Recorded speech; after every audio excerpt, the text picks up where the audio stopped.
Mais par rapport à la maladie, le coronavirus, dans notre milieu, ça évolue bien. Dans ce sens qu'on assiste à de moins en moins de cas, n'est-ce pas? Par exemple, hier, on a détecté que 79 cas. Bon, moi je pense que c'est peut-être parce que vivre l'eau qu'on a été dans la famille na bango, ou bien dans le cercle proche na bango. Vivre ce qui a été vécu ailleurs, notamment dans les États-Unis, dans la France. Nous avons des pays africains qui ont alerté sur des mesures un peu drastiques et tout. Mais ceux qui continuent à y boire, tu auras un niveau tel que l'économie en Bokanya sera complètement effondrée. Donc les gens doivent comprendre sans ces masques et la police n'a vu ce qu'il faut comprendre parce que ils sont capables, je n'ai pas dit que ça là déjà, mais soit ils comme ils n'ont pas de tati na mutuka yemoko parce que la police est capable de kangi aux na mutuka yemoko oh la masque c'est tout na mutuka na mwasi na yo bovanda déjà ndako mo la place moko et tout, mais est-ce que vous en kata mutuka il faut nécessairement bolata masque? Non, on peut comprendre le transport en commun, mais le transport personnel à moins que toi dans un bateau yo inconnu et puis histoire comme ça mais vous en famille vous vendez déjà ndako moko et tout ça, est-ce que ça vaut la peine là t'as nécessairement masque? Non, parce que masque peut photo le bango est inoffensif, c'est-à-dire na mon pépé oxygène est là, oxygène autant on a besoin et ça va dans mon pépé et quand nous respirons on peut pas t'arrêter na solo excusez-moi quand t'arrêter na monoko et quand nous portons les masques. C'est vrai que aux OP ma main, aux OP ma sous la facilité t n'engue te paie ma rassuré tout ça sans masque. Voilà, donc masque il faut relater c'est bien et ça conseille na balier surtout public.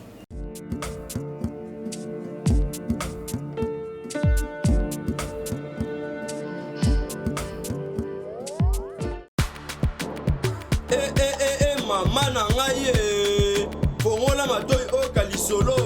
Moi, dans l'ordre de maman Gisnovit, à me mettre sur la solution pour le poste en zoto na biso et yo muto bete ba tampo et ça la 15 à 20 ans ici la kate. Moi dans Londres à lobby solution ezoami. Somba kaka Gisnovit pakola na zoto na yo e na ismen ya bamba zoto ko koma leke poete muete gu balapa.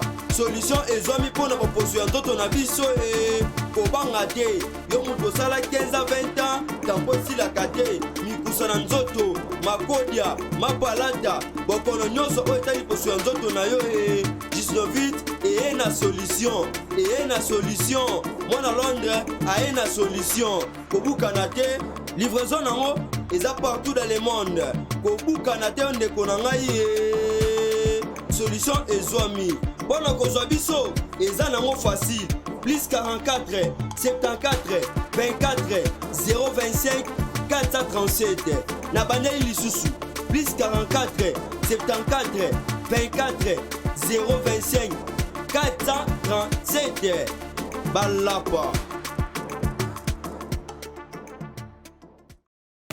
Encore une fois, merci et bienvenue sur Nouvelle Tendance Télévision. Mesdames et messieurs, soyez le bienvenu encore une fois dans votre émission en grande causerie. Et nous sommes là 24 heures, c'est 24 heures pour vous informer, vous former, pourquoi pas vous divertir. Encore une fois, nous sommes revenus dans le hôpital Nabiso il y a 50aire. L'autre fois, dans début de la maladie, il y a Covid-19 dans le Komaki na Kinshasa, précisément dans le Congo Mobimba, na Kinshasa dans le Komaki. Tout ça là qui est fort.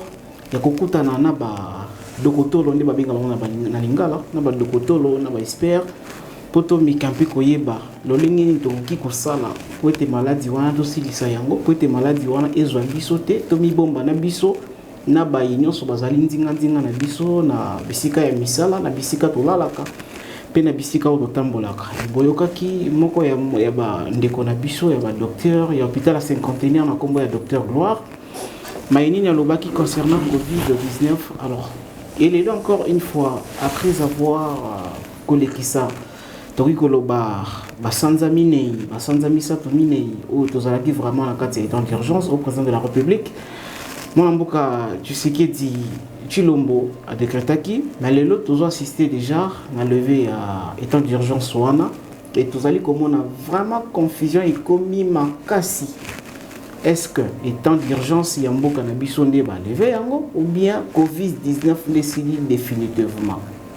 Alors, après avoir confiné et déconfiné ma cambouillonso, qu'on déconfiné ma commune, bébé, c'est notre qui confiné, qu'obligé de la tabac masque, il y a un des alliés qui ont bateau, base à la guéri, bateau base à la maladie, ce sont plusieurs questions que nous allons analyser, plusieurs questions que nous allons parler avec notre invité d'aujourd'hui. Et tout au moins un peu ma déclaration, bateau bazala qui atteint la maladie, bazali koleka pona koloba eti bazala qui na maladie, tout allez comprendre te, ezali nini.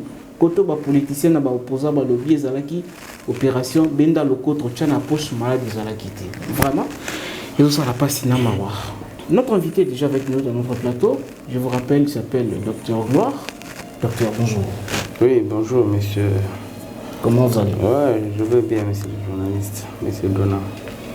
Comment va l'état du pays? Comment va le malade? En général, comment va notre pays?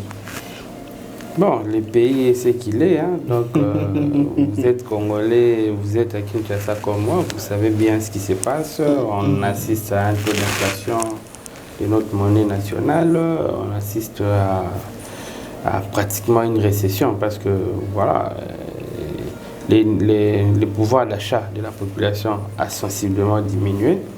Et donc là c'est d'un côté économie, bon voilà, les experts en la matière disent que c'est dû à cette pandémie, à coronavirus. Bon, c'est la seule raison ou bien il y a des raisons profondes par rapport à cette situation que nous vivons actuellement. Mais sinon, l'économie ne va pas bien. Bon, je ne suis pas là pour parler de l'économie du pays, mais par rapport à la maladie, le coronavirus, dans notre milieu, ça évolue bien. Dans ce sens qu'on assiste à de moins en moins de cas, n'est-ce pas? Par exemple, hier, on a détecté que 79 cas et il y a eu 264 guérisons, nouvelles guérisons, ce qui fait un total de 9010 cas depuis que la maladie a été décrétée chez nous.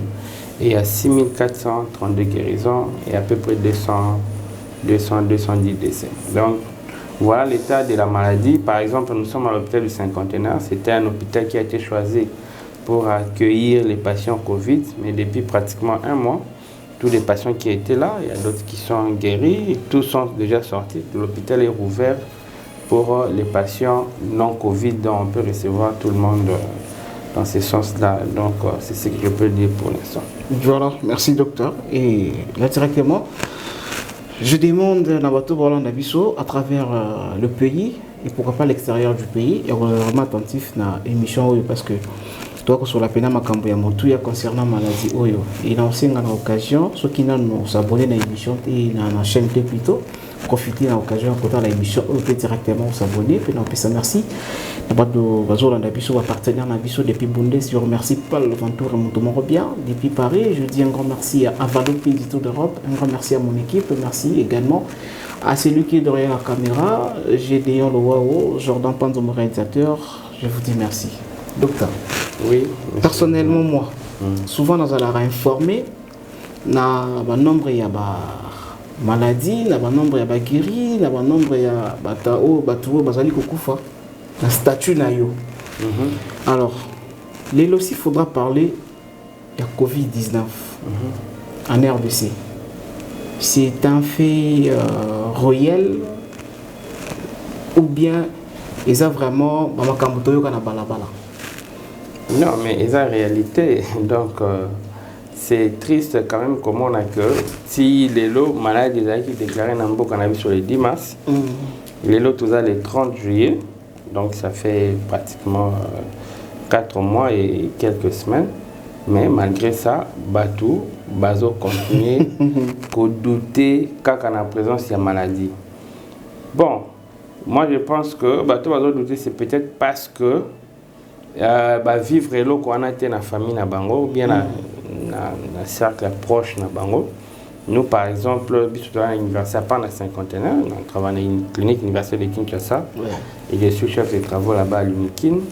Et donc, on a perdu beaucoup de nos professeurs pendant cette période, à cause notamment, il y a maladie, il y a coronavirus. Donc, ndenge toloba ka na émission to sara liboso na yo wana toloba ki que coronavirus c'est bon marabatino sauté voilà mais bato yo âge poussani déjà bazali na maladie chronique ba on a la facilité ya ko kufa na maladie wana et donc maladie eza réel mais muto aza par exemple un jeune ba anticorps neza makasi aza na ba problème sauté na nzoto avec ozwango eleki sous forme asymptomatique ou sous forme simple, bénigne. Donc, l'équipe n'a pas une simple grippe. Il y a peut-être, peut-être que ça, il forme asymptomatique. Tout forme il y a grave mingité. Tel c'est mi-positif, mais il y a un autre qui est très malade comme tel. Au moment où on a la facilité à redouter que non, on a belle qui a ngoté, des histoires comme ça. Et pourtant, la maladie est réelle. Biso to perdre batebele na proche na biso ba professeur ngamoko na zoloba bandeko na ngapi bazaki atteint de cette maladie mais bon baza a atteint baza na États-Unis mais bazaki mi balé petite sœur na ngai petit frère na ngai na mwasi na ye donc ils ont souffert de cette maladie mais Dieu a fait grâce babika ki nango comme aussi sont des jeunes personnes et donc c'est passé sans problème. C'est pas pour autant dire que malade des autres. Non, malade des autres, tout comme dans 9000 cas. Et on a perdu, tu as vu, bateau sous autorité dans Mboka. Babela qui a déclaré, Bakufa, et ainsi de suite. Donc, ce serait triste de ne pas croire à ça. Voilà. Mais docteur, Lelo, il faudra applaudir soit Koloba. Après avoir assisté, Nathan Moulaï à état d'urgence. Et puis, confinement à pays Moussoussou. Et les lots, moi, au mois de juillet, le président de la République a écouté l'état d'urgence pour que ça activité belé. Et puis, des confinements à la seule commune où ils qui confiné Gombe. Alors, c'est là, ils allaient bien réfléchir dans les sortes que non, ils ont souvent impacté. Tout bazala na bango, basanga na bango 4 na ban, na taxi bus, tout ça na biso na babar, tout. Ils ont impacté lever état d'urgence selon bino expert. Est-ce que ça malam ou tout ça malam? Bon, au fait, au moni Mboka c'est comme un tout. Quand on gère un pays, on doit tenir compte de tous les paramètres. Voilà. Il y a un président de la République, tu dis que par exemple, tout le monde qui a déjà une émission de kaki, mais coronavirus, ils ont maladie mort, ils n'ont pas aussi mortelle que la maladie moussoussou. Tout ça, déjà tous les jours, n'est pas malaria. Malaria, ils ont boma, comme le coronavirus. Pour ce que calculer le taux de létalité, c'est-à-dire que Bakoufi, par rapport à ce qui a atteint, Bakoufi à peu près 210. Donc, le nombre de personnes atteintes pour l'instant est pas la chose à 9010, 9009 ou 9010 personnes. Dans un monde où le taux de létalité est à moins de 3%. C'est-à-dire que nous avons une maladie à 97% babiki. 97% babiki. Donc, ça dit moins de 3% kaka de bakoufi. Donc, c'est vrai que soit bakoufi dans la famille, pour la famille, c'est grave. Ils ont 100% de décès pour la famille, mais au moins, ce total par rapport à Batino Soada qui atteint, Batumukende Bakoufi, n'est-ce pas? Et grâce à Dieu, parce que Bissot, dans la population encore jeune, comparé, n'a pas mis qu'il y a pas de place, vieille personne, bazamo belé. Il y a un peu et salineti comme jeune personne, supportant facilement. Il y a un sali que tu as décidé dans la penza, mingi. Voilà. Fakir, monsieur, qui avait peut-être le climat. Peut-être influencé par le fait que toujours baka ebele teneti na bamboka mususu. Mais ceux qui doivent continuer la situation oyo pour tolobi ba maladie qui est belé oyo boma koleka coronavirus net Ebola ils ont 60 à 90% bato baza atteint. Malaria ils ont boma ebele des millions de personnes bakufara na Afrique pe na mboka na biso likola malaria bato bazo kufa ebele na malnutrition. Bana bazo kufa na mintu to une épidémie à rougeole depuis quelques quelques mois, pratiquement une année déjà. Et bomi plus de 6000 enfants. Et au monde qui est bomi collé de loin, coronavirus. Et toutes ces maladies-là, tu vivras chaque jour. Donc, bâtir à état d'urgence. En fait, ce qui a motivé un peu l'état d'urgence, c'est parce que le coronavirus est surprenant qu'il y a un peu de mingi, même de grande puissance. On a peur de voir se réaliser ce qui a été fait, vivre ce qui a été vécu ailleurs, notamment dans les États-Unis, dans la France. Nous avons des pays africains qui ont alerté sur des mesures un peu drastiques et tout. Mais, ceux qui continuent à y boire, tu auras un niveau tel que l'économie en Boka est complètement effondrée. Déjà, dans 4 mois, au moins, $, qui avant maladie corona, ils ont 1600, 1650. Mais après, ceux qui veulent continuer à boire, tu auras 3000. Mais ça veut dire que mon taux en dehors foot est $200. L'inflation, ça comme aux honnêtes, à peu près $100 ou $110. Bon, on est comme la valeur à peu près à $110. Donc, c'est difficile. Donc, on ne pouvait pas continuer comme ça. C'est une bonne décision que il a relevé l'état d'urgence. Et d'ailleurs, bon, moi je pense qu'on aurait pu faire ça même beaucoup plus tôt. Il n'y a rien dérangé dans le PT. Pour bien avoir conscience, il y a la population de respecter les gestes barrières pour maladie wana ils ont ajouté des plus belles ndenge tout le monde a mambo comme sous bah tu vas comme sous vous allez reconfiner maladie comme ya sous ma casse mingi.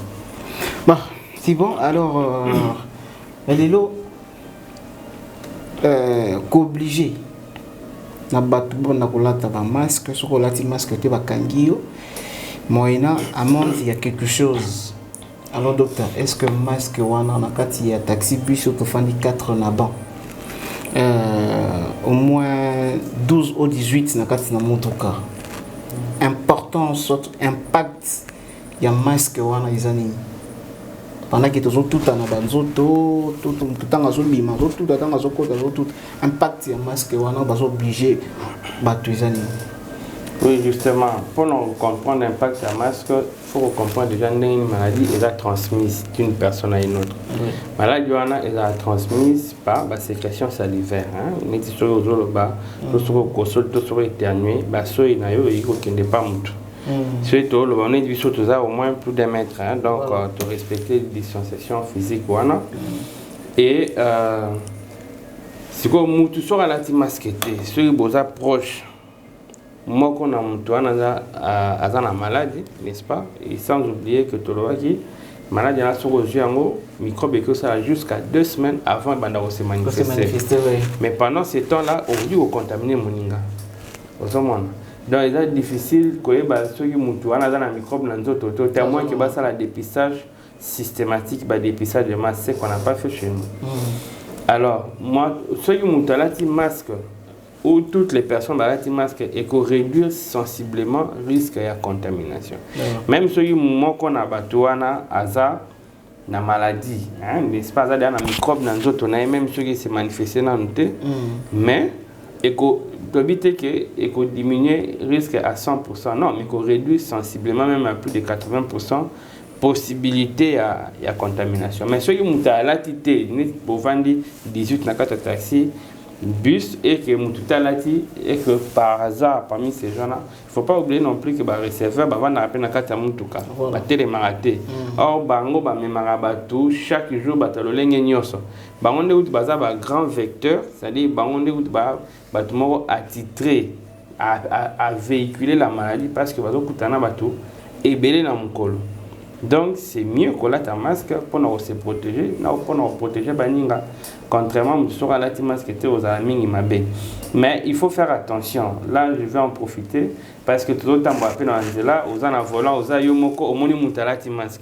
Ça n'a pas de sens. Il faut comprendre le sens il y a masque. Et ça pour nous éviter, tout ce qui n'est pas moninga, pour éviter pour nous appeler soya moninga. C'est-à-dire, pour nous se transmettre, salive.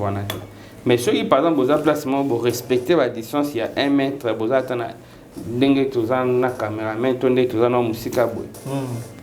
est obligatoire de mettre un masque.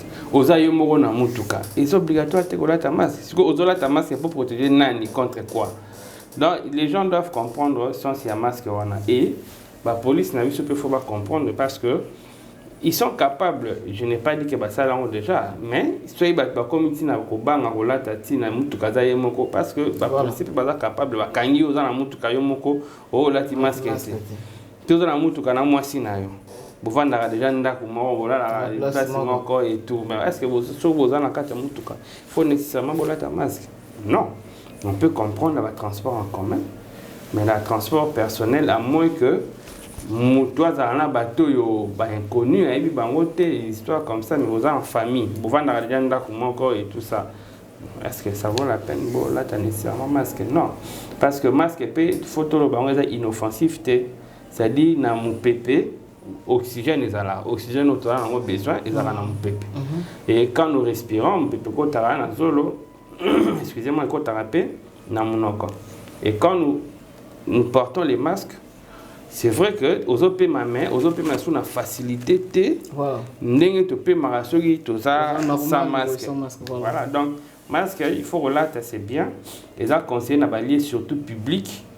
Si vous avez un bureau, vous avez un ndako, vous avez une place et tout autour c'est pas vraiment nécessaire au latin masque. Dans les lieux publics, oui.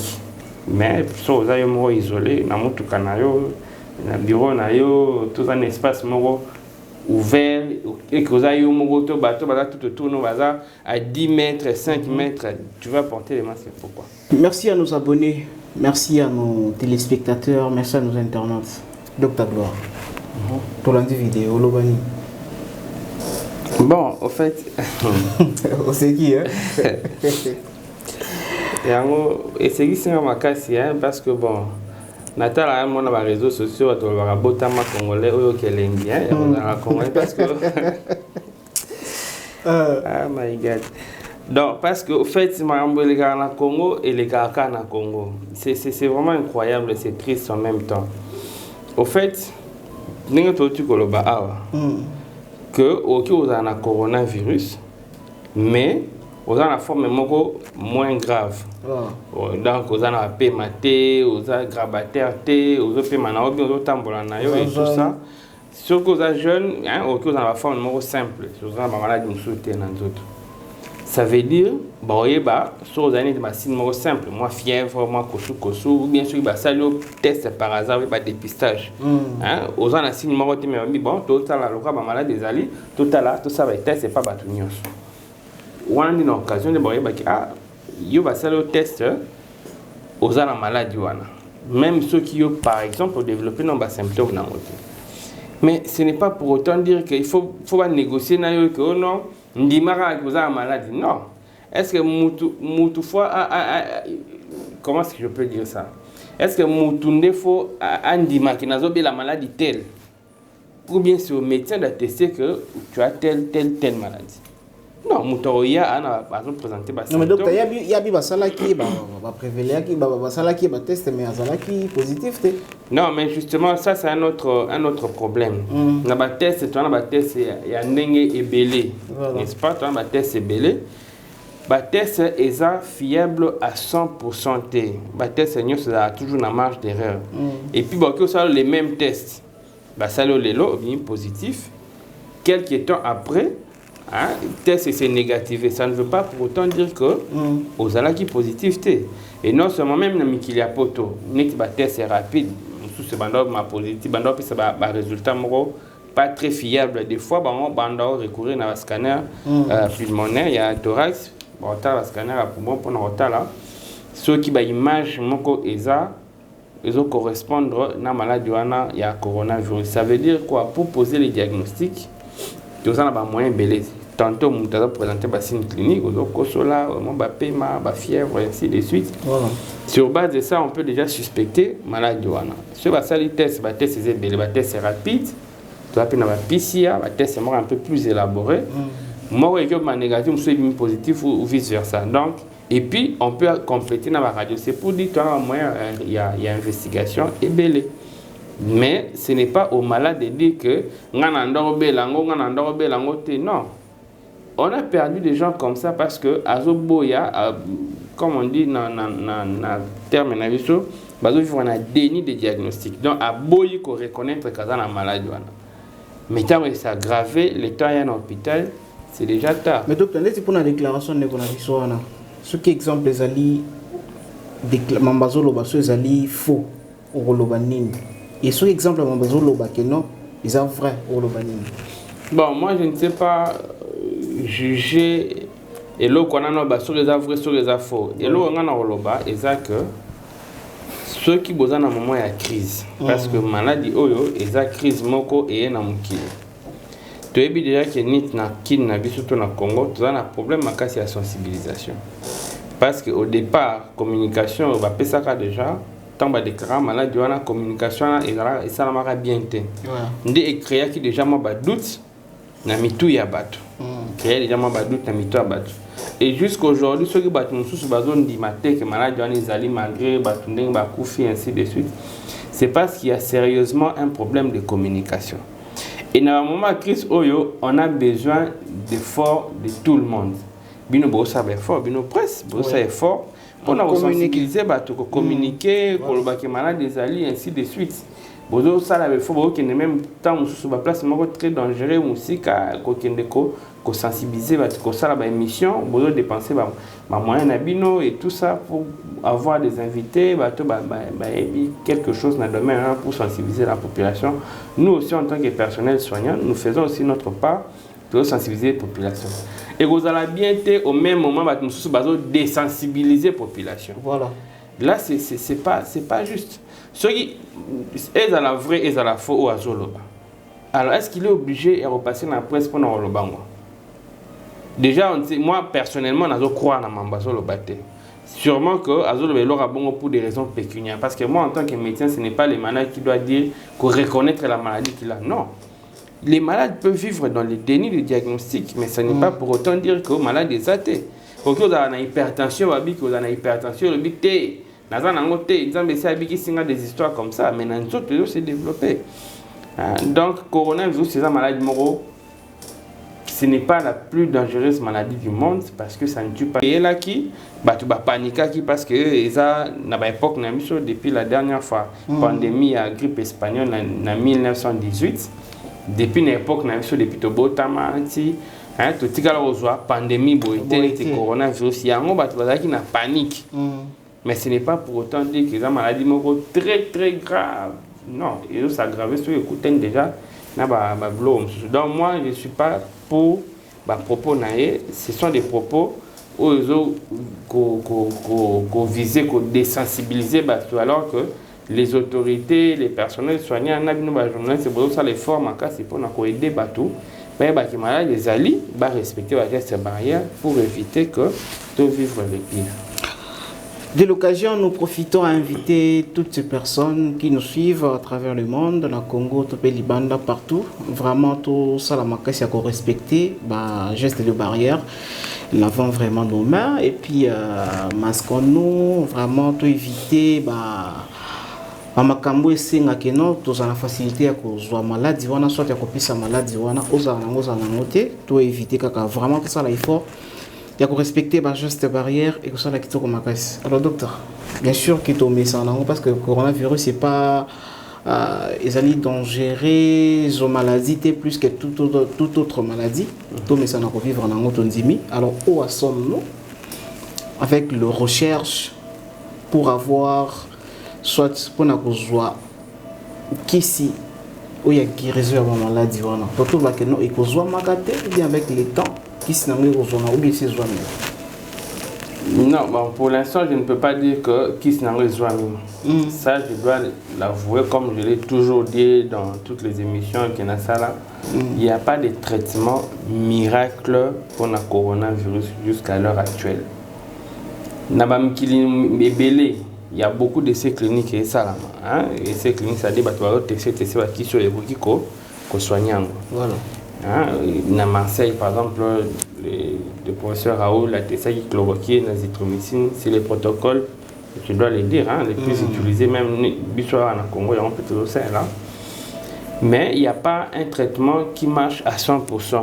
pour l'instant. Parce que ça fait un qui soit par exemple, ceux qui déjà état et avancé qui, quand même. La recherche peut être ça pour nous retrouver le vaccin. En tout cas, apparemment, jusqu'à la preuve du contraire, peut-être vaccin pour planter maladie,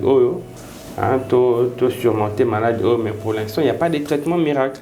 Par exemple, à Madagascar, Vanta qui tisane à Bangoana à base d'artémisia, mais si vous lisez la presse, vous verrez qu'actuellement, à Madagascar, la situation n'est pas fameuse. Donc, c'est pour dire seulement qu'il n'y a pas de traitement miracle pour le coronavirus. Le meilleur traitement pour l'instant reste la prévention. Pour éviter qu'à cause de la maladie, parce que ça, je dois souligner.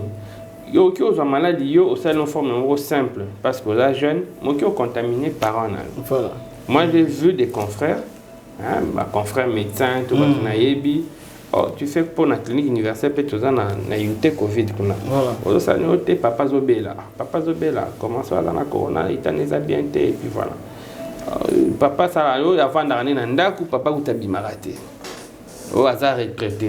Donc, si vous avez un mot, bango de bana, bango bana babimaka, ne ba mele malade dans Ndaku. Donc, c'est ça le comble. Yo, au Kizango, et pas na yo, c'est le logo moins grave, mokieko. Qu'on refile, on n'est pas, il y a membre de la famille, on a déjà plus âgé, on a déjà un problème, et puis, il y a donc, il y a des cas comme ça, et puis j'ai vu beaucoup de cas comme ça, confrères, ont travaillé, ils ont peut-être été contaminés par la maladie, mais ça les forme asymptomatique, c'est-à-dire les kinango inaperçus, mais contaminés par parents, certains sont décédés, d'autres, Dieu merci, donc faisons attention. Tout respecter les gestes barrières, tout là tu as un masque dans les lieux publics et puis tout ce qu'on a beaucoup pour éviter la collage et ainsi de suite. Et on doit permettre à mission pour éviter les maladies. Lentement et sûrement nous partons vers la fin de notre émission. Mesdames et messieurs, docteur, comme il y a une émission à Bissau, les préoccupations actuellement partout dans le monde, quand on Congo, Kinshasa, partout à travers le monde. Tout le monde va te belé, va négliger la maladie qui avant Covid-19, comme il s'est protégé dans la Covid-19. Sur le Congo, nous sommes dans la période de saison sèche et l'hangar, où il faut abattre la bana, où il faut se protéger dans la Mali, dans d'autres côtés. Alors, comme Munganga, conseil nini yo kopisa na bandeko nyonso na mboka, soit libanda ya mboka à travers le monde, pour que notre mi batte la na ba maladie mususu kaka Covid-19 il faut basa la lenge nini pour na ko se protéger ya ko zo maladie mususu parce que tout le monde a distrait quand na Covid-19. Oui, justement, merci pour la question. Effectivement, tout le monde est distrait par la Covid-19. Nous avons raison. Parce que même tant on a pris par exemple parmi les maladies les autres belé, tout le monde est à rougeole. Donc on a des choses comme pas possible. En fait, généralement, ils ont la biso, ils ont la autorité dans la biso, bah confondaka. Mingi. Congo, Kinshasa c'est Congo té. Kinshasa est à Congo té. Kinshasa c'est moi portion moi muké na Congo. Ça dit ce n'est pas parce que tu as vu le moroté na Kinshasa qu'ils ont vécu à l'intérieur du pays. Non, c'est faux. Donc, Kinshasa, c'est ça Congo. Tant pour ce que tu as dit, rouge les autres, on va te dans Kinshasa. Non, l'intérieur du pays là-bas, il y a ma place, il faut parcourir des kilomètres pour nous remonter à Mingangu. À part rougeole, malnutrition, et ça, bon. Tout ça, il y a épidémie à choléra, tout ça, il y a épidémie à Ebola, sur l'Équateur, ainsi de suite. Donc, mais malgré ça, tout le monde a chaud, besoin, il y a la coronavirus, il y a la publicité, mobilisation, les cas malades, ils ont 100 fois, 10 fois, 100 fois, 1000 fois plus mortels que le coronavirus. Je peux comprendre que c'est la première pandémie de vivre dans le coronavirus. Mais nous ne devons pas perdre à l'esprit que les maladies sont allées. Tout ça, la poussière est allée, l'air est comme un peu plus sec, tout ça, allergie, asthme et tout ça, comme la maladie et même rappel.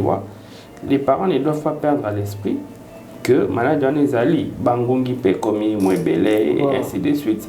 Les gens ne doivent pas oublier de dormir sous moustiquaire parce que coronavirus ezali. Non. Peut-être que bato musupe d'avoir une maladie na ba bieli yango et les cas nango déjà sans qu'il va se rendre compte. Mais bazakaka na mutu na wanga coronavirus focaliser nango et puis bazo bosana que maladie mususu ezali, il faut se protéger contre la maladie wana. Donc moi je pense que j'en appelle à nos autorités bobo sanate que la maladie mususu ezali. Si par exemple j'encourage effort basali pour améliorer quand même qui par riposte la corona, même si un paiement ezali ainsi de suite. Mais ce qui mobilisation au bato bazaki nango contre le coronavirus, ils ont rappelé contre pour la maladie mususu, la même mobilisation contre d'autres maladies comme la rougeole, la malnutrition, les kwashiorkor et tout ça, et le paludisme et vous allez bien. Parce que c'est malheureux, mais on doit se le dire. Par exemple, même la vaccination en Cannabis, ce sont des partenaires qui nous donnent les vaccins gratuitement. Vous voyez? Et donc, les pays ne participent que très très faiblement à la vaccination en Cannabis. D'ailleurs, calendrier vaccinal au Bistozaranango, ils ont vraiment un vaccin, ce sont les minimums de vaccins qu'on peut donner. Dans le pays où les gens sont vaccinés jusqu'à l'âge de 5 ans, 10 ans. Mais si on a 9 mois, Papé Saraba n'a vaccin sauté parce que les partenaires ont Papé Saraba sur le vaccin au fêlé, n'est-ce pas? Sous 40 ans, âge, on a un vaccin nécessaire. Si par exemple le pays n'a pas mobilisé ma casse pour un vaccin pour prévenir la maladie de Bélé, pour par exemple pour la malaria, pour la sida, pour la tuberculose, et vous en avez bien. La maladie, pour la drépanocytose, anémie SS, c'est ce bon ban et Bélé. Tout ça, la maladie est Bélé et ce bon, mais tout le monde a mobilisation T, n'engagement et ce salama, na coronavirus. Pour éviter. Pourquoi est-ce que ça a peur? Parce que ça a une pandémie ou bien il y a d'autres motivations derrière ça. Ça, on ne sait pas. Mais on a encouragé l'autorité, la population congolaise, tous les gens qui ont maladie, ont beaucoup d'attention à la maladie, si on fait ça de cette façon, tout le temps, on va puis pour améliorer la situation sanitaire dans le Infiniment merci Dr Gloire, merci pour la disponibilité et puis merci Nandingo pour répondre à l'invitation à Bisso. Et puis ma préoccupation, ma demande tout Bisso. Une fois que c'est surtout à Kolokayo, oui, je suis disponible.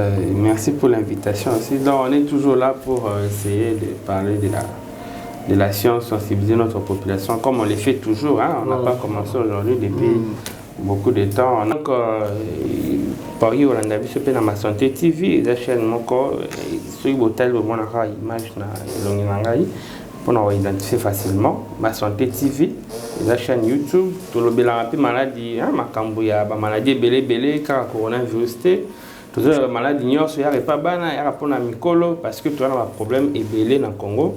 Ceux qui vous abonnez, vous allez bien, vous pouvez poser des questions, te répondre bien.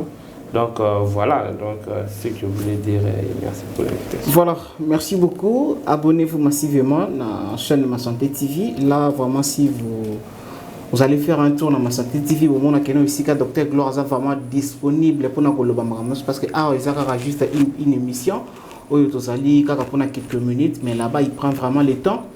Et quant à moi, je vous dis au revoir pour aujourd'hui. Et très merci à toutes ces personnes qui nous ont suivis. Également, merci à mon équipe, merci à la chaîne. Abonnez-vous massivement. Je n'ai pas oublié de remercier nos partenaires Paul Ventouré, Avalopine du Tour d'Europe. Également, merci Nabino et merci Nabatunyo Sobolandi Bisso. Alors, le numéro de téléphone est affiché. Si vous voulez contacter Dr Gloire directement, son numéro est là au bas de votre petit écran. Je sais que non, bah belé bon on a téléphone, bon on a biso on a bureau, pourquoi on a banda en famille. Donc numéro Dr Gloire Zara, ce qui est ma question nous en amont pour ça il y a besoin de précision ma munio. Contactez-lui sur son numéro direct. Alors ce beau notre numéro est là aussi. Nous allons vous mettre directement en contact avec le Dr Gloire. Donc moi je vous dis au revoir et continuez toujours à me suivre sur Nouvelle Tendance Télévision et n'oubliez pas de vous abonner. Au revoir à la prochaine. Merci.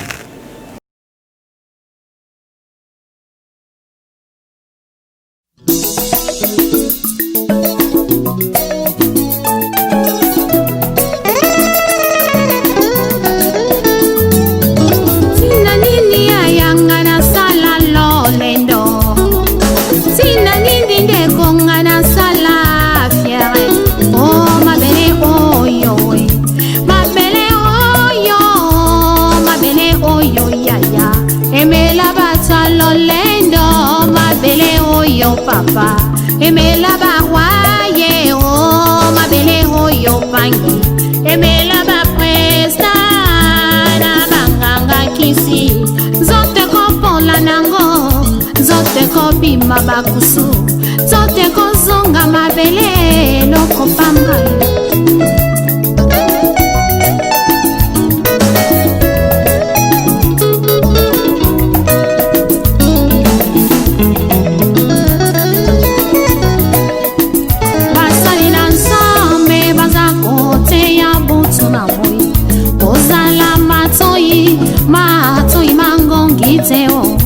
yokela bango bazali sa prince maya pamba oyo bate yakaye utaka epa ya mokili salela tango tango yozana bomoye linga yosalela ye o tango yozana bomoye linga yosalela ye o kufeza ya solo bungaye betina tempelo tango yifweni ya Salela tango, salela tango mbeko. Salela tango, salela tango fami. Amadi mame, amadi mame, amadi mame. Kedika fumwe, kedika fumwe. Yadilu solo pani.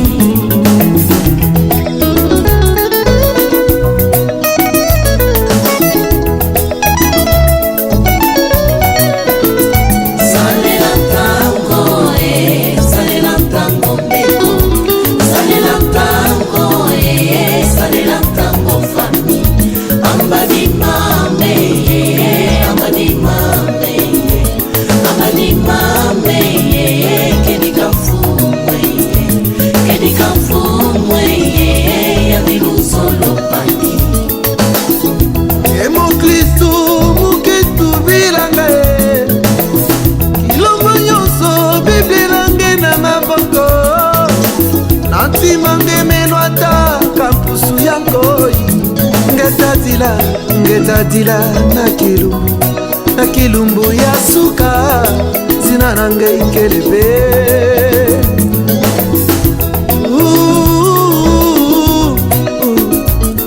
ozali wapi nkolo akoluka yo yobomani kati na masumu nkolo akobelela yo nekosomba tango mikolo ekomi mabe soki okei na moto ekozala likambo na yo po atikati yesu Masia Salela tango mbeko. Salela tango, salela tango fami. Amadi mame, amadi mame, amadi mame. Kedika fumwe, kedika fumwe. Yadilu solo pani.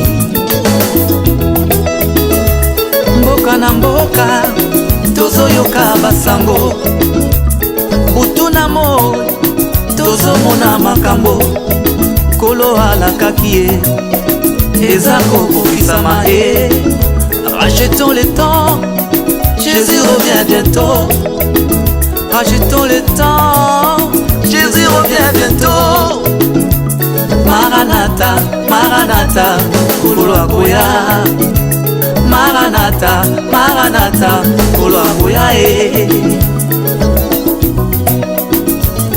Salela tango, salela tango mbeko. Salela tango, salela tango fami. Amadi mame, amadi mame, amadi mame.